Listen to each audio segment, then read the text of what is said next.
Welcome to this short 1-minute animation that aims to show how easy it is to install a VELBUS system.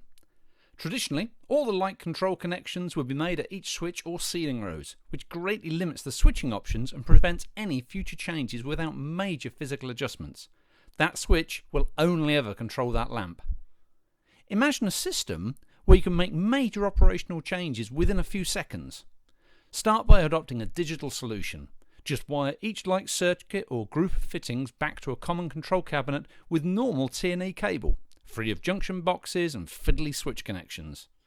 Wire the digital switches on one continuous 15-volt control cable, teeing off wherever you need. Then, when you use the simple configuration software, you can link the buttons to the fixtures the client wants to control from that location. Get in touch now for more information.